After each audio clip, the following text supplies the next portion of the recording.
ধন্যবাদ। মাননীয় মন্ত্রীর কাছে আমার একটু জানার বিষয়, সেটি হচ্ছে আমরা গতকালকেই দেখলাম যে আমাদের একজন সম্মানিত জাতীয় সংসদ সদস্য জ্বালানি সংগ্রহ করতে গিয়ে তিনি কিছুটা অসম্মানিত অবস্থার মধ্যে পড়েছেন। এর আগে আমাদের একজন সংসদ সদস্য আমরা জেনেছিলাম যে তিনি তেল না পেয়ে, জ্বালানি না পেয়ে তিনি কিছুটা সংকটের মধ্যে ছিলেন। আমরা খুবই ছোটোখাটো জনপ্রতিনিধি, দিনে অন্তত 30 থেকে 40টা ফোন পাচ্ছি এলাকায়, যেহেতু আমাদের এলাকা বাউফল আমার এলাকা, সেখানে পেট্রোল পাম্প না থাকার কারণে ডিলার যারা বিক্রি করেন, সেই ডিলার যারা বিক্রি করেন তারাও কারসাজি করেন। এই কারসাজি যারা করেন তারা দোকানগুলো বন্ধ করে দিয়ে নিজেদের বাড়িতে বিক্রি করেন। সেখানে যখন ম্যাজিস্ট্রেট যান, বাড়িতে তারা কেউ থাকেন না। তো এই জায়গায় আমি লক্ষ্য করছি যে আজকেও সম্মানিত বিদ্যুৎ এবং জ্বালানি মন্ত্রী যে কথা বলেছেন, সেটার সাথে আমাদের এলাকাগুলোর পরিস্থিতির তো কোনো মিল নেই।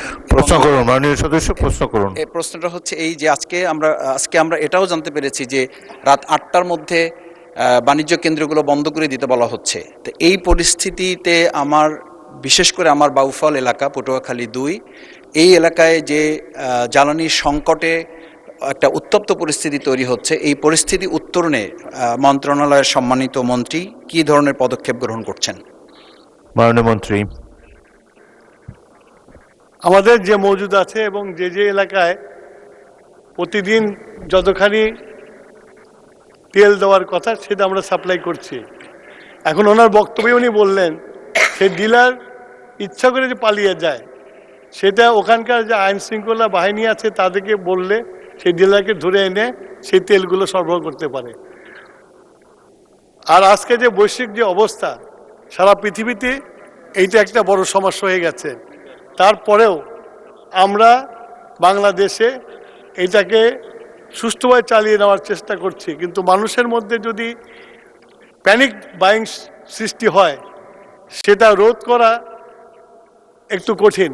আমরা মানুষের কাছে অ্যাপিল করছি যে আপনারা যা প্রয়োজন তাই ক্রয় করেন, তার বেশি ক্রয় করেন না। এটা যদি মানুষ করে তাহলে আমার মনে হয় না যে বিদ্যুতের নিয়ে কোনো এই জ্বালানি নিয়ে কোনো সমস্যা হবে। আর 8টার পরে যেটা বন্ধ করতে বলা হয়েছে, সারা পৃথিবীতে, আই রিপিট, সারা পৃথিবীতে এখন সবাই সাশ্রয়ী হয়েছে। সেই জন্য আমরাও তো পৃথিবীর বাইরে না, পৃথিবীতে, সেই জন্য আমরাও সাশ্রয় করার জন্য জনগণকে অনুরোধ করছি। আশা করি জনগণ আমাদের অনুরোধ রক্ষা করবে। মাননীয় স্পিকার।